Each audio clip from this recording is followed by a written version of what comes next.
Hello, everybody. My name is Jenny Marlowe. I am the head of content at CommerceNext, and on behalf of the entire CommerceNext team, welcome to today's webinar.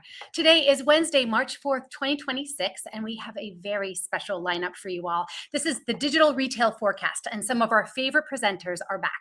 So we have Jason Gillespie. He's of RTB House. He's going to share a hot off-the-press study on modern e-commerce consideration behavior. And then the incredible Sucharita Kodali of Forrester is going to present her 3 themes for retail in 2026. And then after we present, we'll launch into a discussion. So Sucharita and Jason are going to be joined by Rohit Natani. He's transitioning CPTO of Majuri, and Jeff Gerstel, CMO of B&H Photo. So with that,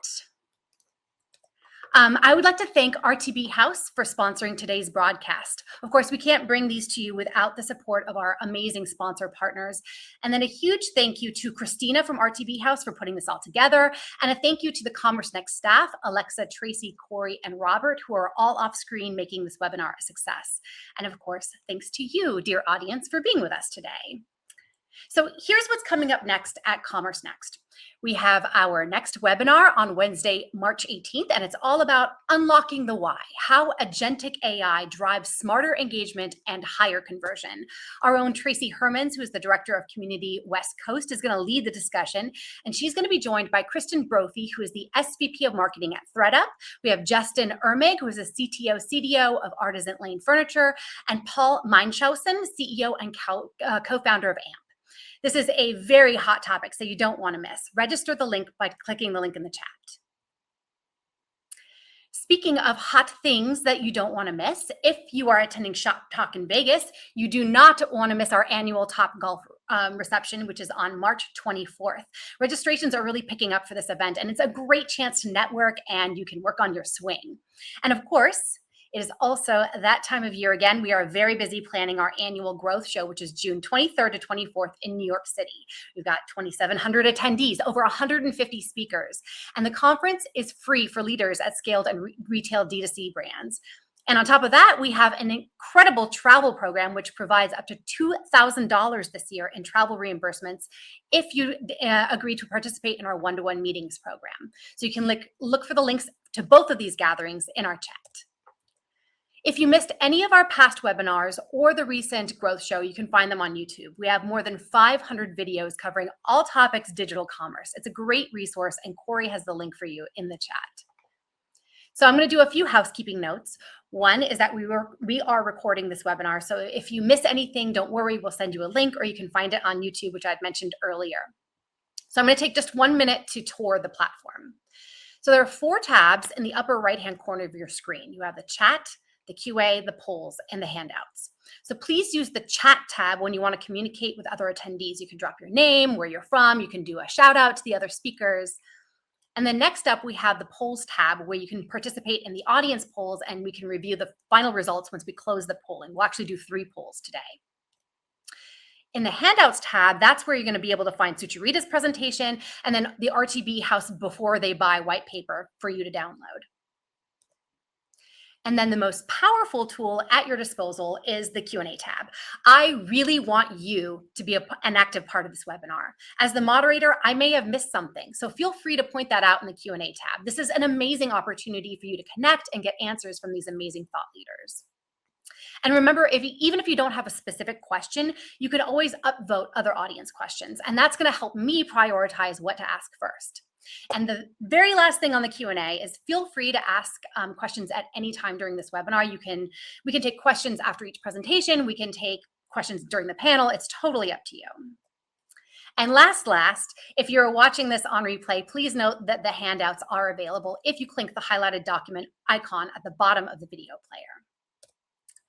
So that takes us to our first presentation. Jason, we are so happy to have you with us today, and we're really looking forward to hearing about the 2026 U.S. consumer. So why don't you take it away?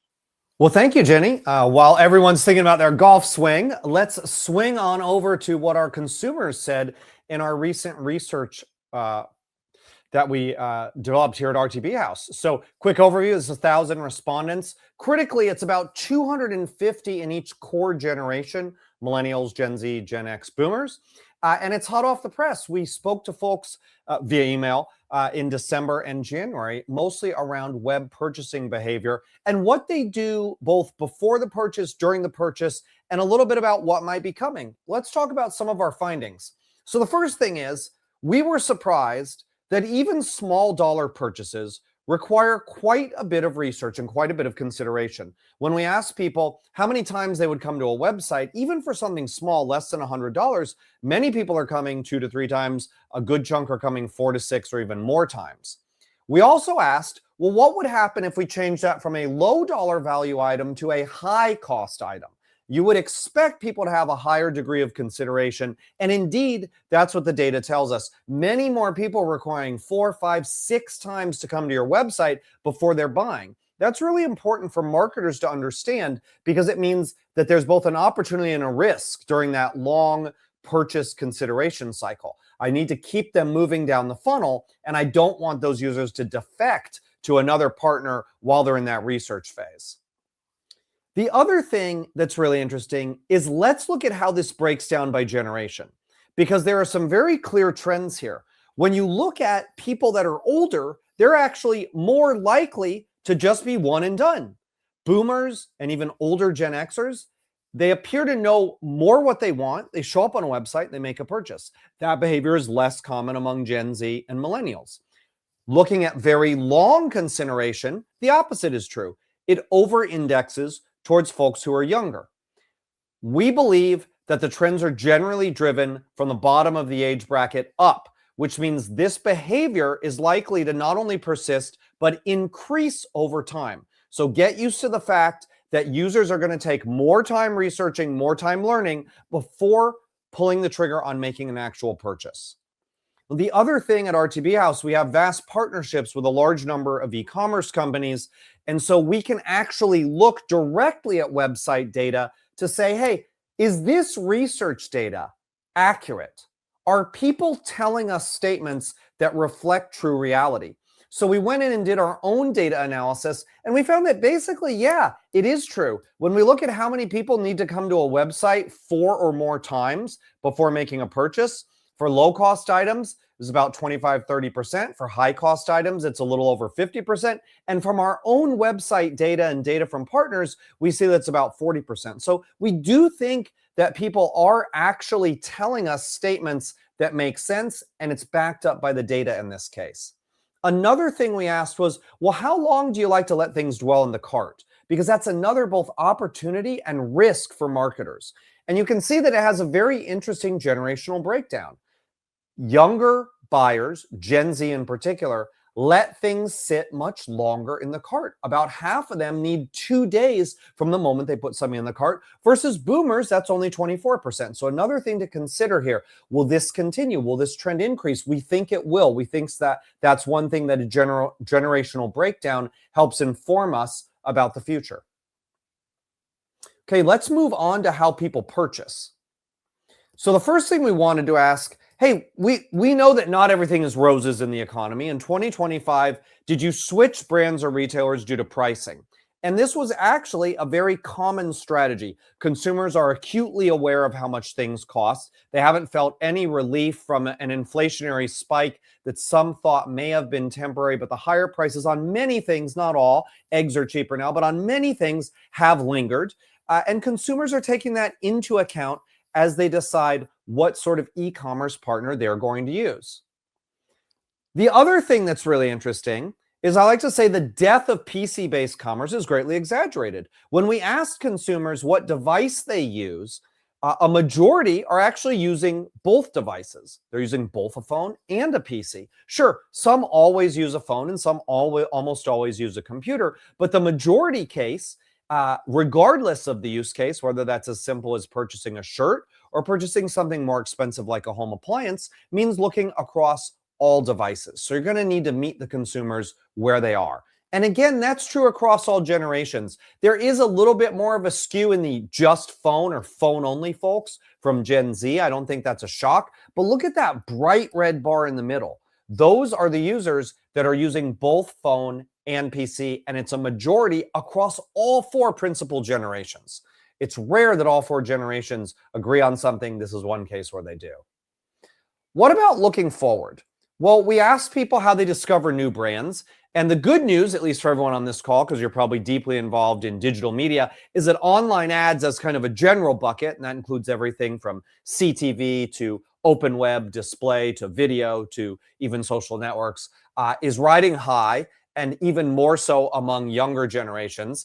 And it's somewhat at the expense of traditional search, which we know is having an effect from AI tools, and also the in-store experience and legacy media like TV commercials registering the sharpest decline generation over generation, which again leads us to believe in the future it will continue to decline in importance. Finally, I have a little bit about the K-shaped economy. Our consumers clearly showed up here with about 3 to 1 saying they're going to spend less versus more. But what's interesting about this is the narrative has been, we have all these old people that are doing okay, and then you have a bunch of younger people that are sort of barely scraping by. But what if indeed the opposite were true? What if old people are buckling under the weight of their own homes or healthcare costs, while young people are skating on by on Venice Beach? When we broke down the plans to spend by generational cohort, that's actually what we found. When you look at who said they're going to spend more or somewhat more, it's hugely overweighted into Gen Z and millennials. And when you look at who's going to spend less, it's a little bit overweighted towards older folks. But that implies that the increase in spend is actually being driven more by younger cohorts, not older cohorts. So a few themes here. Everything is driven by age. The generations each have their own rhythms and their own ways of behaving. There's going to be more research and more consideration. It's going to take longer to close the deal and have someone pull the trigger on a purchase. We see the K-shaped economy, and we don't see that ending anytime soon. And all devices matter. So what does this mean for marketers? You can win in this world. Our advice is pretty simple. Meet your customers where they are. Web, PC, app. Great experience on all 3. Outmaneuver your competition during the increasingly long research phase. That means solid upper and in-funnel marketing and being broad across channels. And then finally, always be closing. Full site retargeting, eliminating segment blackout, not missing a beat when it comes to people who are at or near purchase, and prove that you and your vendors are doing it not just on an attributed, but an incremental basis. That's our summary of research. I'll turn it back to you. Jason, that was such a great presentation. Just a reminder to everybody that the white paper is going to be available for download today. And I believe when is this coming out officially? Probably today, if the white paper is there, or very shortly thereafter. Unfortunately, I don't have an exact answer for that. Well, we'll definitely follow up with that. And thank you so much, Jason. I'm going to move on now to Sucharita Kodali. She's going to come up. She's going to deliver her retail themes for 2026.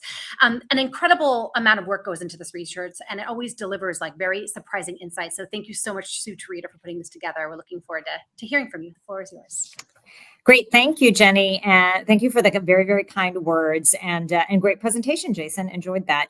All right. So 3 themes, everyone, for 2026. I'm going to go through this in pretty rapid fire. And I suspect that we'll discuss it a lot in the Q&A and kind of that's the main stage presentation that I think you guys are all waiting for. So first theme is really peak ambiguity. This was something that came up over and over again in the conferences in early January, like CES and NRF. And it is largely tied to all of the macroeconomic challenges in the world and, kind of issues like last week where we saw Iran bombed.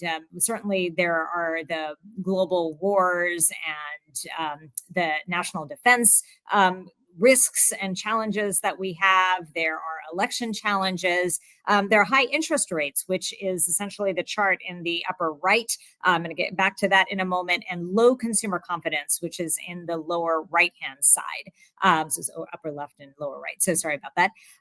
So yeah, these are all issues that lead to just the lack of understanding of what may come into the future. Now, one of the issues, of course, with higher interest rates is that any retailers that have taken on debt, like for instance, the companies that are owned by private equity or otherwise are indebted, they're likely the most challenged in this economic environment. And there are a few things that are happening with respect to retail bankruptcies. You may remember, even prior to the pandemic, there was talk about the the retail apocalypse, and that happened when there were like about 15 bankruptcies, kind of on the forefront. Well, that seems to be a pretty standard year over year thing these days, and that's likely not going to change as if interest rates are not lower.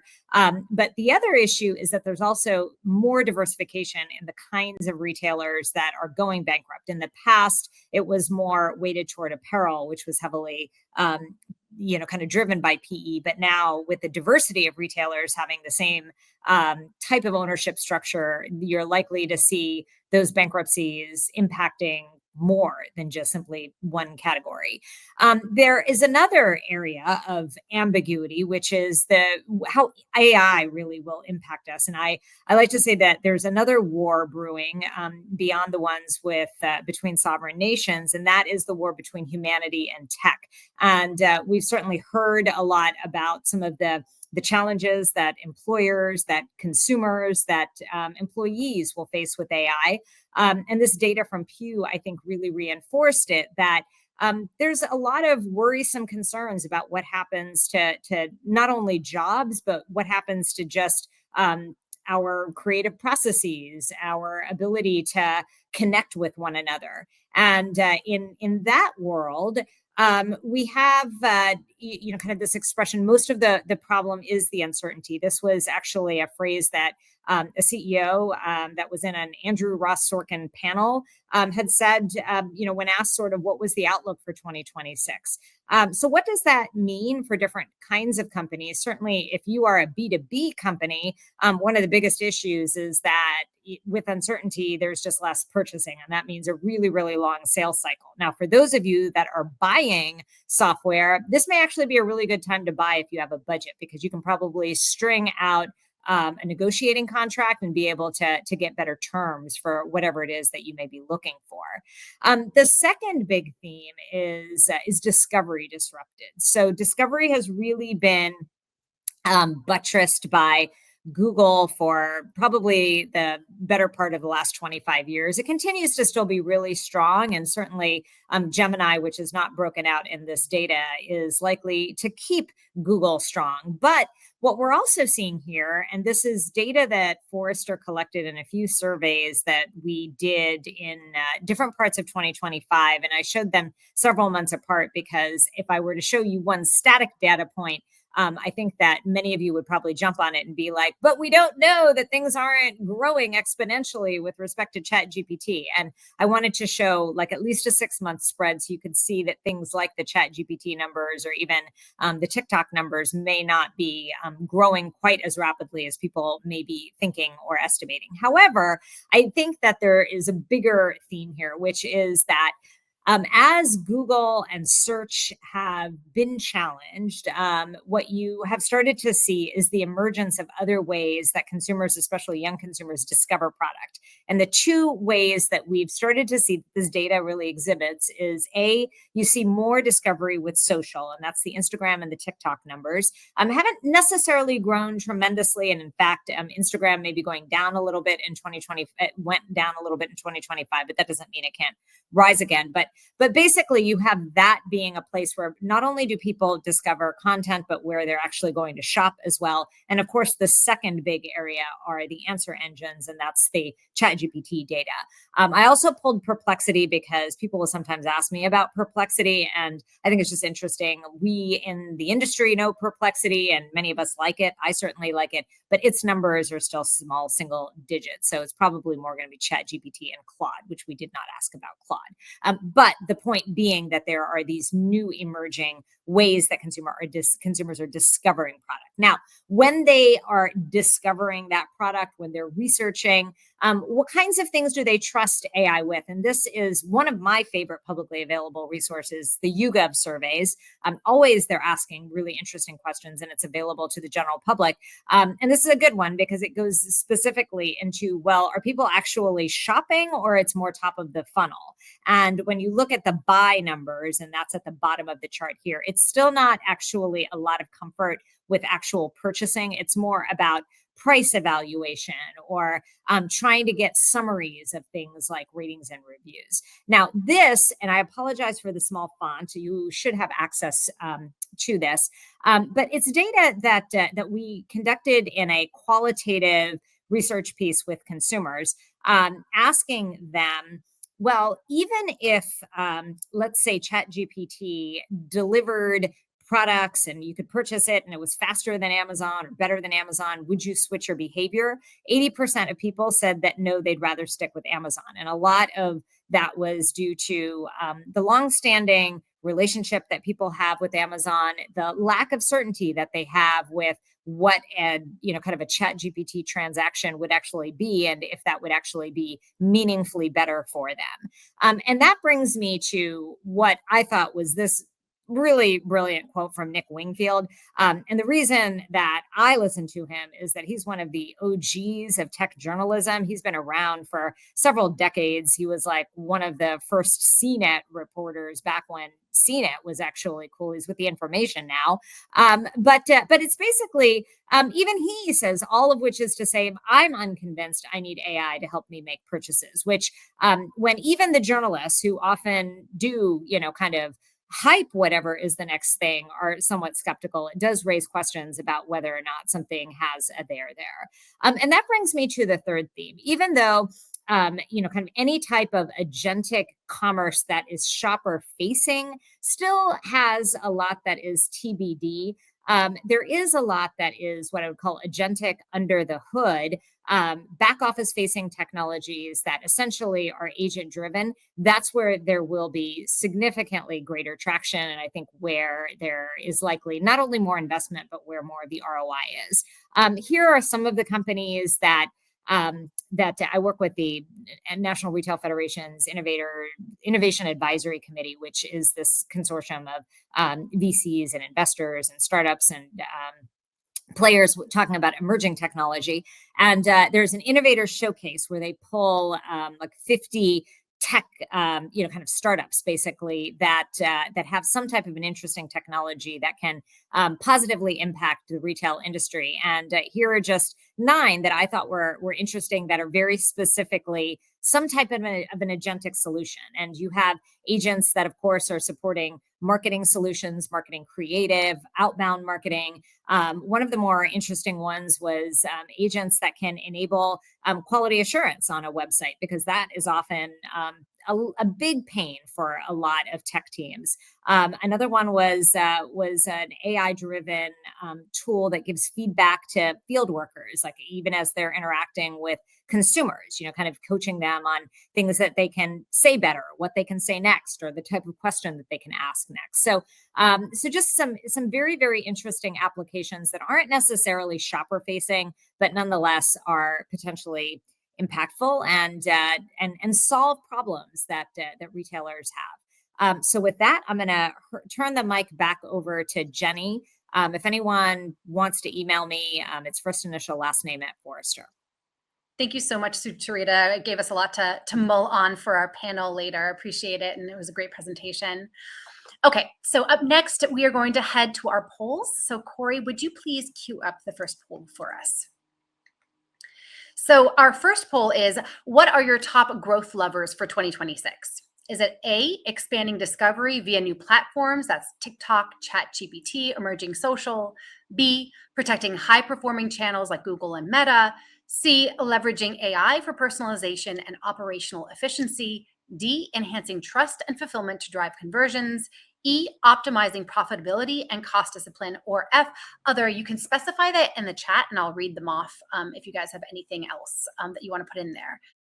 In the lead right now is C, leveraging AI for personalization and operational efficiency. And since I had asked about putting two selections, I'll read the second most popular one, which is optimizing profitability and cost discipline. Very interesting. All right, so let's move on to our second question here.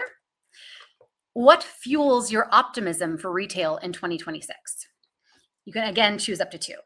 A, advancements in AI and technology. B, ability to adapt to economic and regulatory uncertainty. C, you're going to deploy a new strategy or program. D, new opportunities in discovery and social commerce. E, increased consumer spending in your market. Or F, other. Again, you can put it in the chat. Oh, by an overwhelming majority, new opportunities in discovery and social commerce. So it sounds like you and Sucharita are aligned. Everybody's aligned with that. All right. Moving to our last poll question, which is for the March 18th webinar. Again, this one is all about unlocking the why, how agentic AI drives smarter engagement and higher conversion. And the question for this is, how is your organization using agentic AI today? Is it early exploring, evaluating vendors? B, piloting in limited channels like email, PDP on-site ads? C, actively driving revenue? Or D, not currently using agentic AI? Again, a majority here, which is early exploring, evaluating vendors at 58%, and then 21% you are not using agentic AI at all yet. So it's ripe for exploration. All right. With that, Robert, would you kindly bring our panelists up? Welcome, everybody. Thank you for joining me. And everybody's up. All right. So, just a quick setup. Sucharita, you used a really great term at the beginning of your presentation. You called 2026 peak ambiguity with shifting rates and consumer sentiment and geopolitical risks. Like, I'm curious about what the uncertainties retail leaders must actively plan around, not monitor. I'll have you tee that up, and then I'm going to go around and we'll do a round of introductions afterwards. Well, I think that every retail leader, kind of certainly needs to grapple with potentially consumer sentiment being quite soft in 2026, and whether that means kind of having more money allocated to marketing or thinking about how you're going to make up some of the potentially softer demand. I think that's certainly a big issue. But kind of really, there's no single answer for everybody, because I think it depends on, which sector you're in. If you're in, kind of mass merchandise and, kind of your company is on fire, that's a very different recommendation and thing that you need to be careful about, because certainly things like agentic can be great accelerators for you. But if you are a distressed, kind of private equity owned, kind of retailer, your ability to invest may be significantly more challenged. And in that case, it's a lot of, kind of trying to own more first party data and, making do with more with less. So I don't know that there's a single answer for everybody. But kind of in that K-shaped world that applies to consumers, I think the K also applies to retailers as well. So, Rohit, you why don't you introduce yourself? Talk a little bit about the work that you're doing at Majuri and who you are, and then we'll do a round of introductions. All right. Hey, thanks for having me here, guys. This is Rohit. I'm transitioning out of my Chief Product and Technology role at Majuri. While I was there for the last 4+ years, I was also supporting marketing function at Majuri. Prior to that, I have played product and engineering leadership roles in other startups as well. Fantastic. And Jeff? Hi, Jeff Gerstel. I'm the CMO of B&H Photo. We're photo, video, consumer electronics retailer based in New York. Most of what we do is B2B and B2C e-commerce, and we have one store here in the city. Fantastic. Okay, so When we had our prep call and we discussed kind of just about the uncertainties that leaders are planning around, one thing that Sucharita you'd mentioned was that retailers should focus kind of like on the near term versus like what the consumer is doing and what margins they're facing, right? And I think that you talked a little bit about like they need to, smaller retailers especially need to start advocating for themselves because there's a lot happening right now that's like a pretty big inflection point, right? So I'm curious. We have Rohit from kind of a growing brand, and then we have Jeff on the other side of the spectrum. I want to go to Rohit and ask about since you represent a growing brand. Wait, what's that mean? We're declining or something? No. You're a much more established retailer. Oh, okay. Right? Okay. Got it. Yeah, longer in the industry. And so, for Rohit, just because you're a growing brand that doesn't have the scale of those biggest retailers, when you hear that, a call for more industry advocacy, like how realistic is that for a company your size? Yeah, so relatively speaking, for companies like us, which are smaller or mid-sized retailers and brands, we just don't have the resources or the headspace or expertise on our teams to make this happen independently. So typically, you need dedicated budget. You need a government relations team to go out and lobby on your behalf.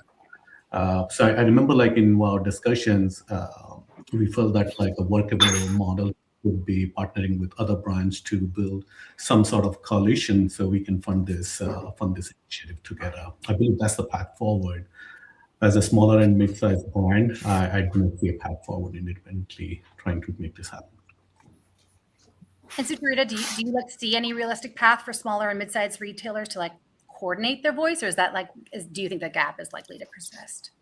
Yeah, and I'll just step back because this the reason this is even an issue is because I think that kind of those of us in the retail industry see AI and you see all the LinkedIn posts and there's a lot of very pro AI messaging. But at the same time, there are tremendous risks that come with AI. And there are tremendous risks that are associated with us potentially, not only as businesses, but as humans getting disintermediated and, kind of potentially not getting the best and the benefits of it.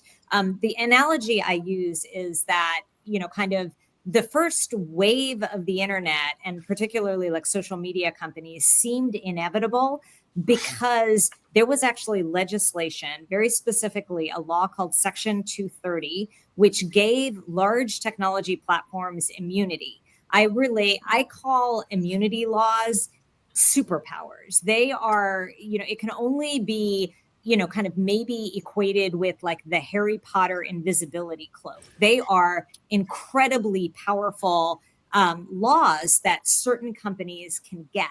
And the tech industry got that through the 90s and until present, which they still have that immunity law. We are at an inflection point now where the AI industry is calling for its own version of Section 230.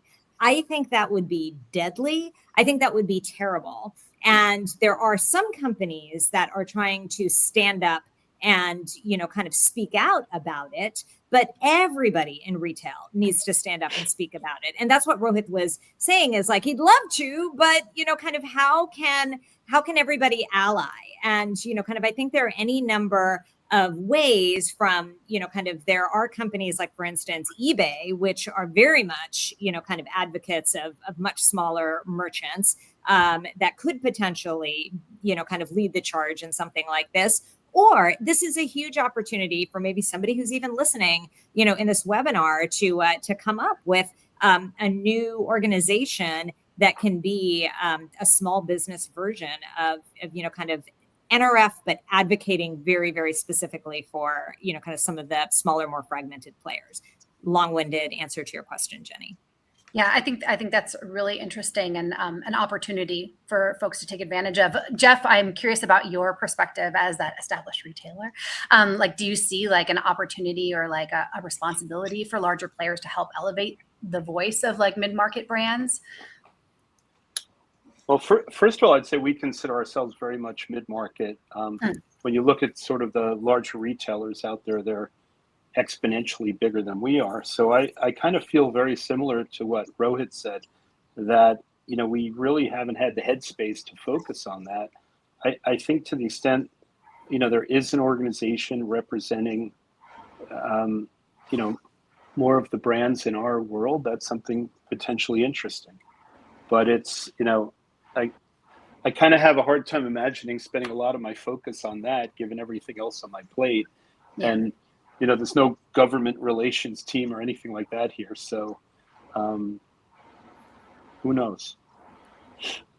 Okay, so let's zoom in then, like from that macro to like what's actually happening inside your businesses, which is what you're focused on. So as you head into the 2026 planning cycles, how are like all of these macro pressures showing up in your boardroom? And like, are you operating in growth mode? Are you defensive mode? Or are you both at the same time? Rohit, I'll pin that to you. Yeah. Well, we are always in the growth mode, so that doesn't change ever. I would say that starting in 2022, all the brands and retailers, they are all, or at least the brands our size, we have been in the sustainable growth mode. It has only become more difficult in 2025 with the uncertainty around tariff, with the macro factors hurting consumer sentiments, and now with all the consumer shopping behavior or search behavior changing with AI. I would say that like these are forcing scenario planning conversations and not necessarily paralysis around decision making. It is making companies and leaders focus more on their strengths, focus more on the consumer experiences. And I can tell you that majority, the conversations were more around how do we strengthen the brand? How do we spend more on brand awareness and brand recognition? How do we double down on customer experience? How do we build that strengthen our community even further? Because those are the differentiators that's going to matter with the changing landscape while we navigate all the different type of scenarios and pick one that's optimal for us. And Jeff, how are you operating? You know, it's funny when you talk about 2026 planning cycles with everything going on in the world. What I thought was, you know, that famous Mike Tyson quote, which I guess paraphrase or butcher, that, you know, everyone's got a plan and that's great until you get punched in the face. So, I mean, I look at the past year. I mean, if we were sitting here in March of 2025, we'd be all talking about tariffs and what's the impact that's going to have. Obviously, the things happening in the news, you know, this past few days, but all year, we've never seen so much sensationalism going on. So, I mean, our focus has been, you know, kind of to focus on the things that we can control.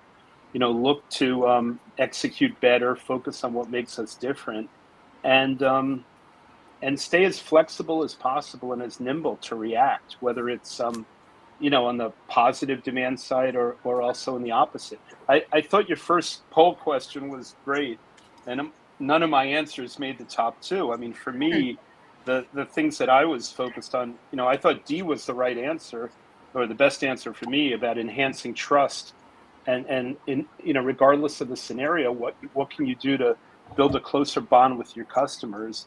And then the other thing was B, you know, the boring one, which was protecting high performance channels. So I think there's a tremendous amount of change. A lot of it, some of it will stick, a lot of it won't. The quote that Sucharita shared, I thought was great.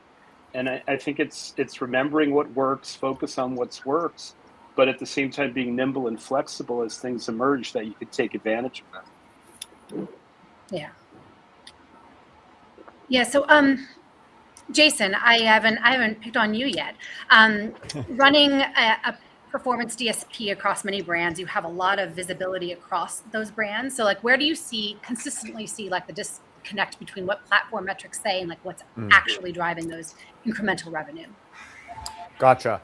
Yeah, clearly there's a major disconnect there, which had been, or there was an attempt to solve that through these kind of attributed systems, and third parties would come in. And fundamentally, you can think about two ways of counting the value that marketing delivers. You can do it based on ad exposure, or you can do it based on a little more down the funnel metrics, such as engagement, clicks on ads. And typically, when you're looking at exposure and you connect it to transaction, you're going to have a lot of people that get exposed who would have bought anyway. So the platform's like way over credit. If you're looking at clicks, you're generally closer to the true value of it, but it's still hard to tell whether you're really getting all that value, whether the platform's under-crediting or over-crediting.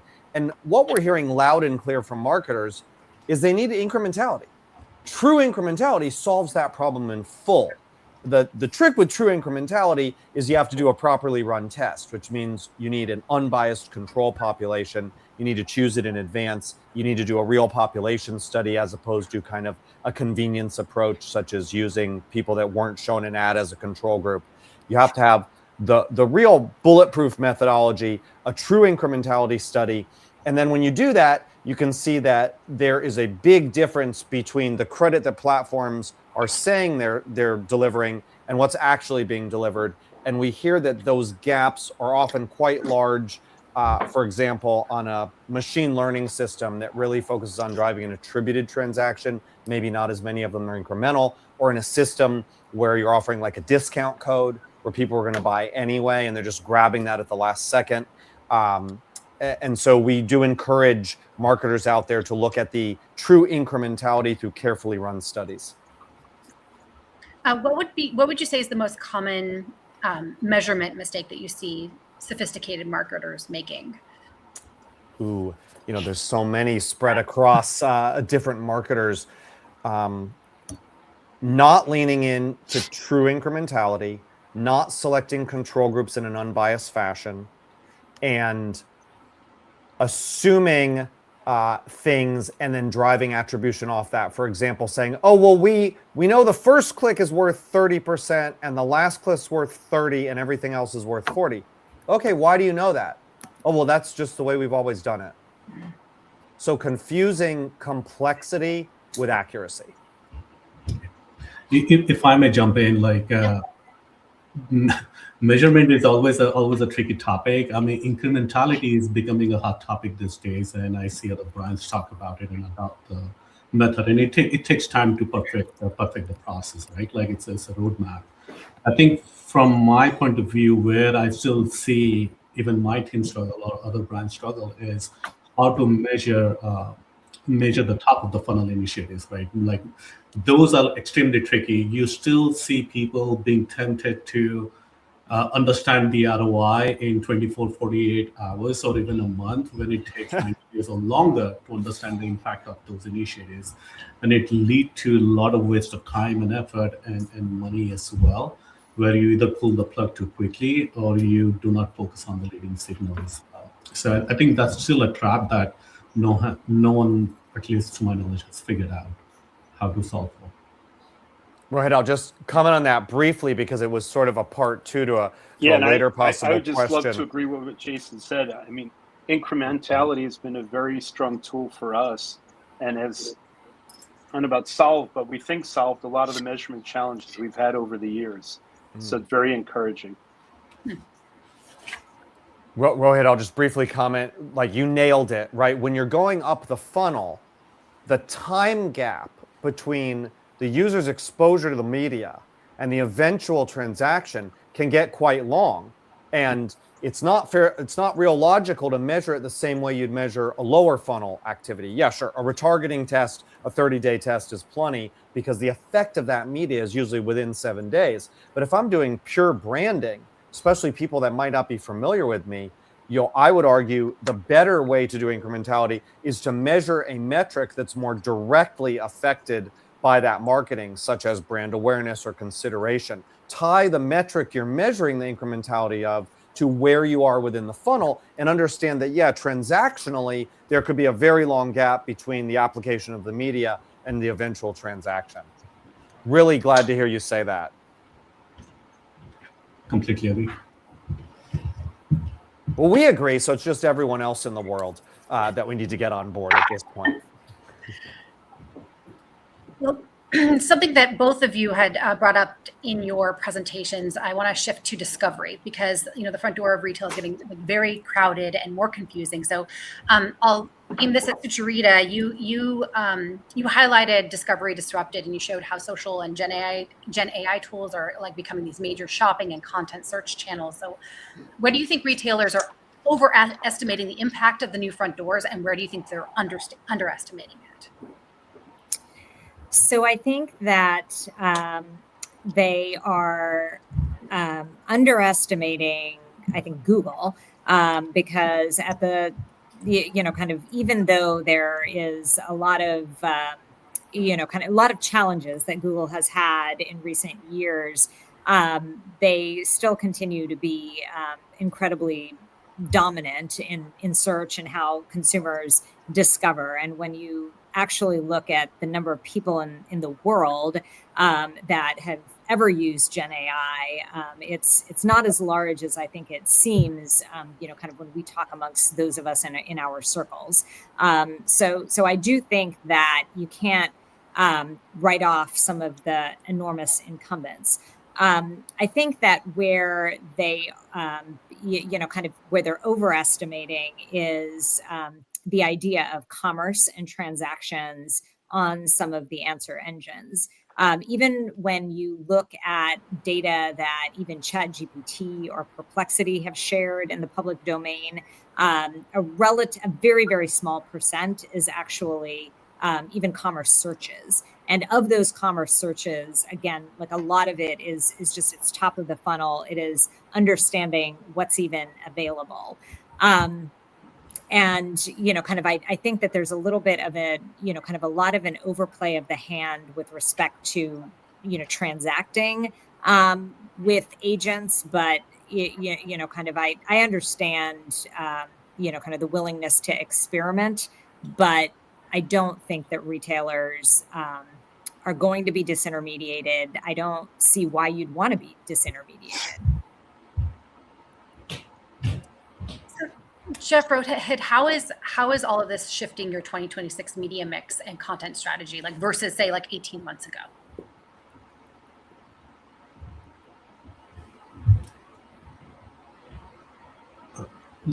Oh, Jeff, I think you're on mute. Can't believe it. 2026, I'm on mute. Anyway, I think a couple things Sucharita said really resonated with me. That don't prematurely abandon proven engines. I mean, I'm the guy who answered B on that quiz. So we're still seeing the old tried and true proven channels are still very potent. And again, while I absolutely believe things are going to change, we talked earlier about the disruption of discovery. They haven't changed yet. So again, for us, it's keep our feet wet in terms of testing, experimenting, but don't pronounce something dead that's by no means dead. And then the second, which I think is very similar, is that risk of overestimating new channels. I think for us, we need to be learning, exploring, testing these new channels, and then reacting and looking at them with the same discipline and execution that we've done traditionally. So stay flexible, keep testing, and understand what's working now and exploit it as much as you can. I think that's a pretty good approach to growth. And while the hockey analogy, the puck's moving, it hasn't moved completely yet. So that's kind of been our approach. So I'd say, sorry, in terms of your question, how's it shifting? So far, not much, but we're ready, because I think at some point it will, and we've got to be positioned to take advantage of that when it does happen. And Rohit, what about you? Yeah, I agree with some of the points that both you guys raised around. There's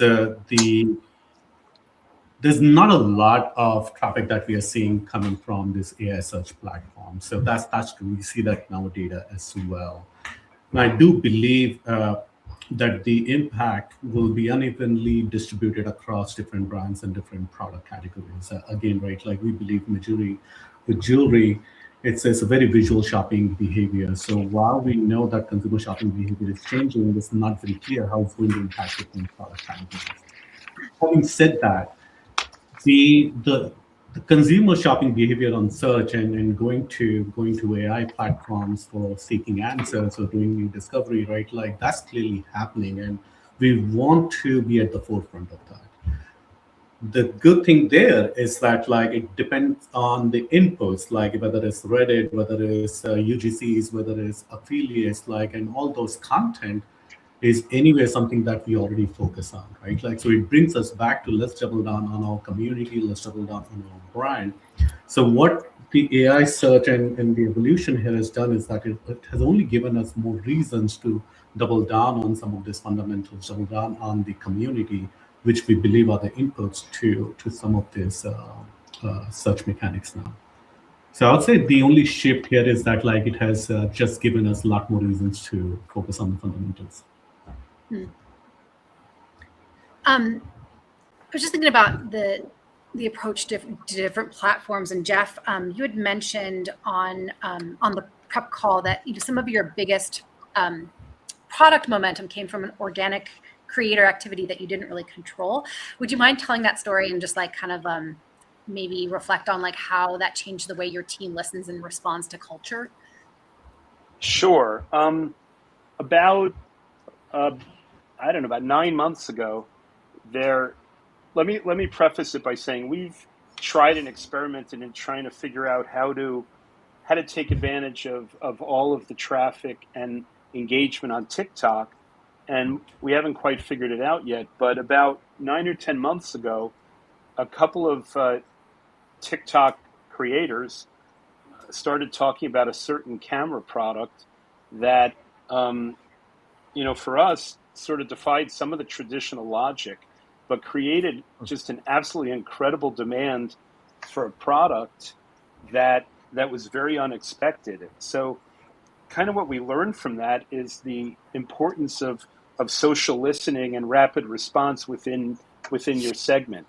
So again, something that we never could have predicted or planned for or expected almost started overnight. And then it became very much how can we react? How can we partner with our brand, supplier brands to handle it more effectively, but understand that this is going to continue. So that was quite an eye opener for us, and we've looked to shift our how we do things accordingly from the buying and product procurement side to the marketing and just the listening functions. So that was a real eye opener. I still can't believe it. Yeah. And Rohit, from your side, like, how are you mapping which platforms and voices actually like influence that AI-driven discovery? Yeah, so we have been using an AI search monitoring tool since February of last year. So it has given us a good view of and measurable data around like where we have the highest share of voices, what sources are influencing the search results on those pages, and this allows us to go back and talk about those inputs. As I mentioned, like Reddit was a big source there. We have started seeing other publishers pop up there as well. So it's pretty interesting because from the commercial angle, you would want to be you want to focus more on like wildcatters of the world because you know that like they generate most eyeballs and most clicks. But from the discovery point of view, you may want to focus on the long tail of those publishers as well, because it can help you surface better on those AI search platforms. So there are so many tools now. I would recommend like all the brands to go and pick one of those tools, but start looking at what's happening, how people are searching, and what input sources are impacting those searches. And Jason, like as that discovery fragments across social and Gen AI and search, like how is your thinking about funnel incrementality change, like from prospecting to retargeting? Yeah, I hinted on this a little earlier in that I think conceptually nothing has changed, right? Incrementality means you're getting something from the marketing that you wouldn't have gotten without it. The question marketers need to keep in mind is, what is that something? What is the best something to measure? If you're really out there broadly in a true upper funnel, mid funnel, driving consideration, driving awareness, I would argue measure for that. Make the objective of your marketing also the objective of your incrementality study. That means you may need to do things like a brand lift survey, or looking at site traffic and how much incremental traffic are you getting, and what's the quality of the traffic that you would have gotten on a business as usual basis compared to the quality of the traffic you're getting by engaging a specific vendor.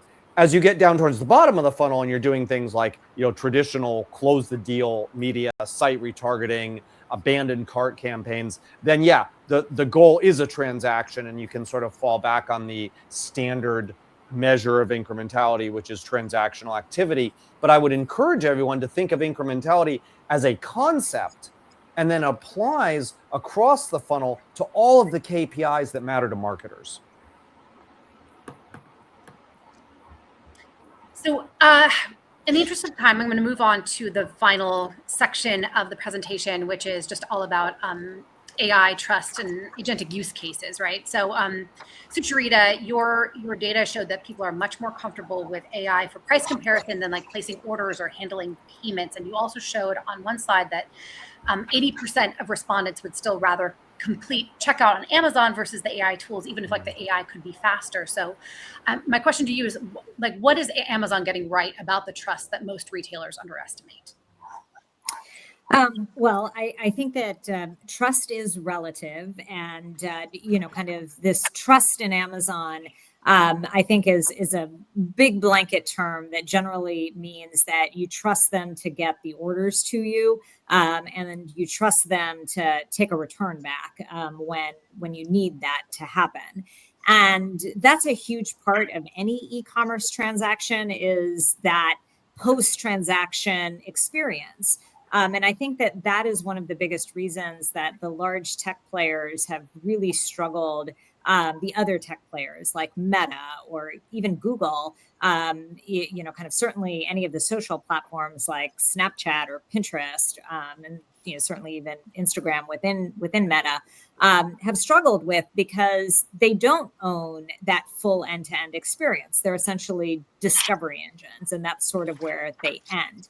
And a huge part of whether the make or break moments, kind of the irony is that Google would talk about the zero moment of truth, but the zero moment of truth is when you get the product and actually start using it. And if it disappoints you in any way, that falls on the retailer to make it right. Now, I actually think that all the retailers here listening today, you actually have more trust, or as much trust as an Amazon. Like, consumers do want to go ultimately to the owner of the product or the maker of the product, because that's where the guarantees are, that's where the warranties are, that's often, it can be where the lowest prices are. And kind of that is something that that I think gets underestimated by retailers. There's a belief that because customer acquisition is hard, let's abdicate it and give it to, kind of, let's go be where the customer is. And it's like, it's much more valuable if you own your customer and you own, kind of the full end-to-end experience. And it may not be what you want to do because it's hard work, but that's your best insurance against obsolescence. Jeff, you had a really interesting reaction to that 20/80 ratio slide. Like, how are you interpreting it? I guess what I thought about when I first saw that was, what did that look like 15 years ago? It was probably 80% are buying from Sears or Kmart and 20% are buying from Amazon. So I'm not sure that's right, but just how things have shifted so dramatically. But I think the point that Sucharita made, which, not to repeat it, but what Amazon's done is so change the way we shop and set the bar on expectation for everyone in e-commerce. So, the post-transaction experience is critical. And for us, the approach is that's about, I'd say during the transaction and post, that's about the most important thing we can do. If we ensure our customers have a wonderful experience, they feel cared for, valued, we delivered on our promises, there's a good chance they'll come back. And, it's not the most sophisticated comment on the planet, but I think it's pretty much right. So, I'm not sure how quickly ChatGPT is going to become the 80% on this chart, if ever. But again, I said it earlier, I really like to focus on the things we can do something about. Look at an Amazon, see what they do incredibly well, because they change the expectations for our customers, and then we've got to live up to those. So it's kind of like, yeah, things are shifting, but in a lot of ways they're not so fast. Thank you guys so much. We're at the top of the hour. Rob, if you would pull up my last CommerceNext step slide. Perfect. So these are our next steps. One, we learned that peak ambiguity demands proactive leadership to plan ahead, advocate strategically, collaborate to stay ahead. Discovery is fragmenting, so balance innovation with proven channels, test new platforms, but protect high-performing search and social. Trust and fulfillment remain core differentiators. Consumers still default to Amazon, but AI-first leaders, I think, can capture that gap. And then consumer behavior is now age-driven, research-heavy, and multi-device. Marketers must meet shoppers on every channel and win the long consideration phase, not just the last click. So thank you all so much for joining me, Sucharita and Jason and Rohit and Jeff. I really appreciate your time, and thank you to the audience as well. Have a great afternoon, everybody. Thank you.